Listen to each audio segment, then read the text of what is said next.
क्या कुछ कहा है, पहले वो सुन लीजिए। हम 2 जुलाई की घटना के बाद बहुत ही व्यथित हैं। प्रभु हमें बस संगत को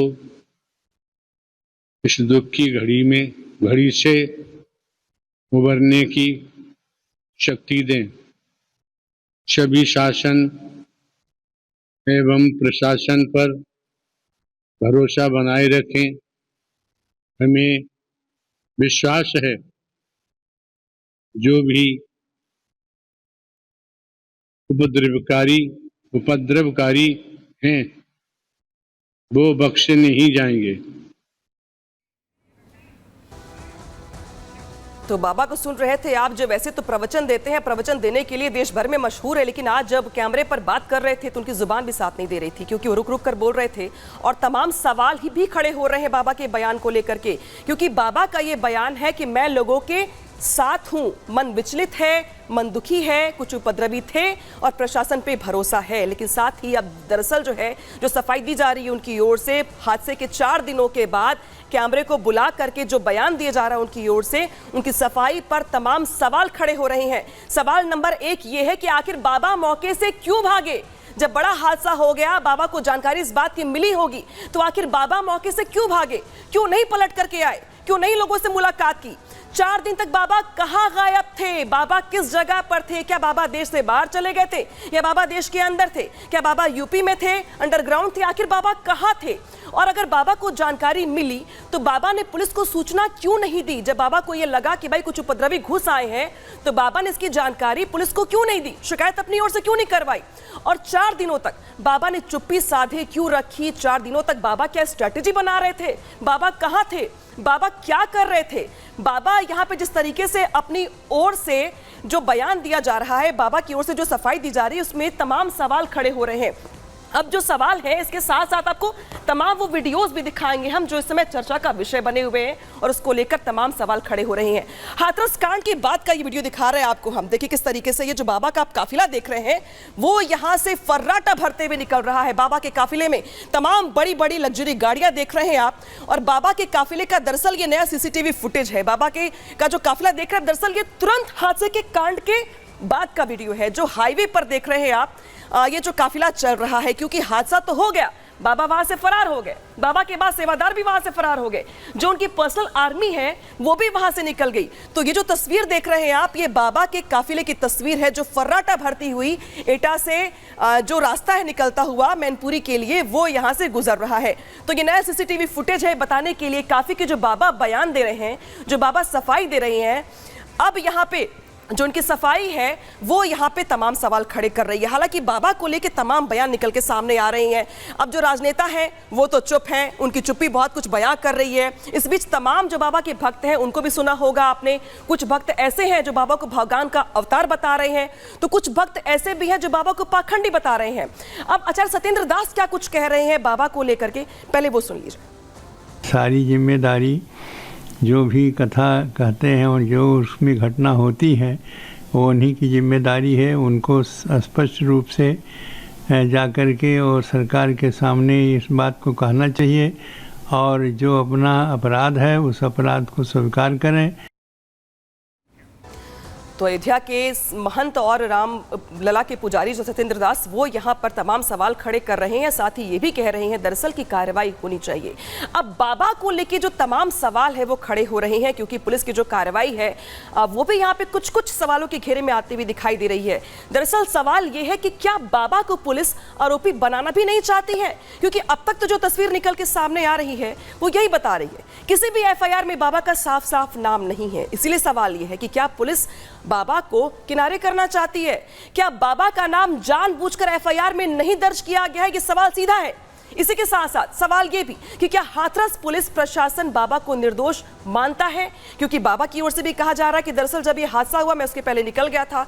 जो उनके वकील एपी सिंह है वो भी यही बात दोहरा रहे हैं। तो क्या हाथरस का प्रशासन ये मान रहा है और बाबा को निर्दोष मानता है, ये सवाल है। इसी के साथ साथ अगला सवाल ये कि क्या हाथरस पुलिस बाबा को गिरफ्तार नहीं करना चाहती है। हालांकि छापेमारी तो बहुत की गई यूपी के कई अलग अलग जिलों में जहां पे बाबा के आश्रम है, मैनपुरी, एटा, कासगंज, इसके अलावा आगरा से के साथ साथ तमाम जो राज्य हैं वहां पे भी छापेमारी की गई, लेकिन बाबा कहीं नहीं मिले, बाबा सीधे कैमरे पर मिले। तो सवाल दरअसल ये कि क्या पुलिस बाबा को गिरफ्तार नहीं करना चाहती है। अब न्यूज एजेंसी बाबा तक पहुंच गई। आपने देखा होगा आज सुबह बाबा का बयान निकल के सामने आया, बाबा की ओर से सफाई दी गई। बाबा थोड़े से दुखी भी दिखाई दे रहे थे, रुक रुक कर बोल रहे थे। ऐसा लग रहा था कि जैसे बाबा वाकई में बहुत दुखी हैं। सवाल दरअसल यहां पर यह है कि न्यूज एजेंसी बाबा तक पहुंच गई लेकिन पुलिस नहीं पहुंच पाई।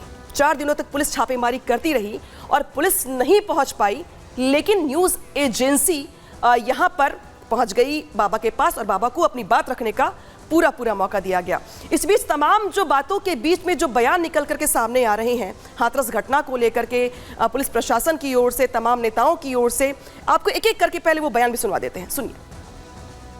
मधुकर को बार बार गिरफ्तारी के लिए दबिश दी जा रही थी और जब हम विफल हो रहे थे तो इनको 1 लाख का इनामिया घोषित करा गया था। उसके बाद जनपद की हाथरस एसओजी ने इनको कल देर शाम दिल्ली से, नजफगढ़ से इनको गिरफ्तार करा है। सर क्या कहाँ भाग रहा था, कुछ अभी तक इनिशियल पता लगा बाबा को? क्या हादसे के बाद ये लगातार फोन कर रहा था? देखिए अभी इनके कॉल डेटा रिकॉर्ड्स का अवलोकन होगा, उसके बाद हम इस पे कुछ कह पाएंगे। सर राजनीतिक फंडिंग को लेकर तमाम चीजें सामने, किस पॉलिटिकल पार्टी से ये जुड़ा हुआ? देखिए अभी जितने भी बैंक अकाउंट्स हैं इनके ट्रस्ट के, इनके उसके पूरे संगठन के, उसको खंगाला जा रहा है और उसके बाद जैसे ही कुछ पुष्टि होती है तो आपको बताई जाएगी।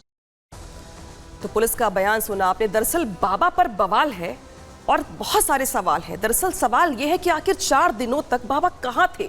इतने श्रद्धालुओं के, भक्तों के मरने के बाद आखिर बाबा कहां अंडरग्राउंड हो गए थे। इसी के साथ साथ वैसे ही नाटकीय तरीके से बाबा का जो राइट हैंड है देव प्रकाश मधुकर, उसको कल शाम को गिरफ्तार किया गया। और वो मधुकर जिसको एपी सिंह आके बताते हैं कि वो हार्ट पेशेंट है, जरा आराम से सवाल पूछिए, वो पूरा सपोर्ट करेंगे। तो आखिर ये दोनों कैरेक्टर्स जो थे वो एक के बाद एक जो निकल के सामने आए, आखिर वो अब तक कहां थे और पूरे मामले को लेकर जिस तरीके से बयानबाजी हो रही है, लेकिन बहुत सारे सवाल बाबा के फरार होने पर भी खड़े हो रहे हैं। रिपोर्ट दिखाते हैं।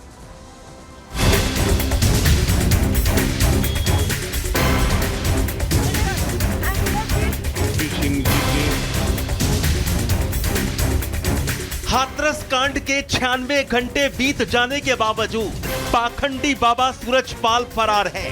पुलिस अभी तक बाबा तक नहीं पहुंच सकी है। हालांकि न्यूज एजेंसी का कैमरा बाबा तक जरूर पहुंच गया है। बाबा ने न्यूज एजेंसी के जरिए हाथरस कांड पर दुख जताया है। साथ ही उसने खुद को बेकसूर बताते हुए अराजक तत्वों को हादसे का जिम्मेदार ठहरा दिया है। हम 2 जुलाई की घटना के बाद बहुत ही व्यथित हैं। प्रभु हमें बस संगत को इस दुख की घड़ी से उबरने की शक्ति दें। हमें विश्वास है जो भी उपद्रवकारी हैं वो बख्शे नहीं जाएंगे। हाथरस कांड में पुलिस बाबा सूरजपाल तक नहीं पहुंच सकी है, लेकिन सत्संग के मुख्य आयोजक देव प्रकाश मधुकर को गिरफ्तार कर लिया गया है। मुख्य आरोपी देव प्रकाश मधुकर को पुलिस ने कोर्ट में पेश कर उसकी रिमांड ली है। हालांकि पाखंडी बाबा सूरजपाल के वकील एपी सिंह का दावा है कि उन्होंने मधुकर को सरेंडर करवाया है। बाबा सूरजपाल के वकील ने साफ कह दिया कि बाबा का एफआईआर में नाम नहीं है, जिसका नाम है उसे पुलिस के सामने पेश कर दिया गया है। भारत में है, कहीं होटल में नहीं मिलेंगे, कहीं आश्रम में ही हैं और कहीं किसी के घर नहीं मिलेंगे। और फेस किया जो उनसे बन सका, जो उन्हें की इच्छा थी बोलने की। देखिए उनका नाम एफआईआर में नहीं, मधुकर के नाम जब एफआईआर हुई हमने उन्हें एसआईटी के सामने सरेंडर किया है। बाबा के वकील एपी सिंह ने पूरे मामले को धार्मिक रंग देने की कोशिश भी की है। वकील एपी सिंह ने बाबा सूरजपाल को सनातन धर्म से जोड़ते हुए हिंदू धर्म को सॉफ्ट टारगेट बनाने का आरोप लगा दिया। एपी सिंह ने दूसरे धर्मों के हादसों का जिक्र करते हुए कहा कि उन पर किसी की टिप्पणी करने की हिम्मत नहीं है, लेकिन हिंदू और सनातन को टारगेट करना एक फैशन बन गया है। मैं एक बात दावे के साथ कह सकता हूं, एंटी सोशल एलिमेंट्स कुछ हंगामा करना चाहते होंगे। असामाजिक तत्वों ने सोची समझी साजिश के तहत किया, सनातन को बदनाम करने के लिए किया, नारायण साकार हरि को बदनाम करने के लिए किया। पाखंडी बाबा सूरजपाल के सत्संग का मुख्य आयोजक देव प्रकाश मधुकर अब पुलिस की गिरफ्त में है, लेकिन अभी तक उसका पूरा परिवार फरार है। हमारी टीम ने जब उसके आवास की पड़ताल की तो वहां ताला लटका हुआ मिला। अब सवाल यह है कि अगर मधुकर गुनहगार नहीं है तो उसका परिवार घर पर ताला लगाकर फरार क्यों है? घर की तस्वीरें दिखाएं हाथरस से तो उनके घर के बाहर अब भी ताला लगा हुआ है, अंदर परिवार के सदस्य नहीं हैं। ऐसे में कई सवाल भी खड़े हो रहे हैं कि आखिर जब आयोजकों की कोई गलती नहीं थी, ऐसे में देव प्रकाश मधुकर भी आत्मसमर्पण करते हैं, तो परिवार आखिर क्यों गायब हो गया है और परिवार अब भी यहाँ पे क्यों नहीं पहुंचा है? हाथरस कांड को लेकर अब बाबा और उसके वकील मैदान में उतर रहे हैं। बाबा इस लड़ाई को अपने वकील के जरिए कानूनी तौर पर लड़ने जा रहे हैं। ऐसे में सवाल यह है, आखिर क्यों पुलिस अभी तक बाबा सूरजपाल पर हाथ नहीं डाल रही है? क्या बाबा सूरजपाल की पकड़ इतनी ऊपर तक है कि पुलिस उस पर हाथ डालने से बच रही है?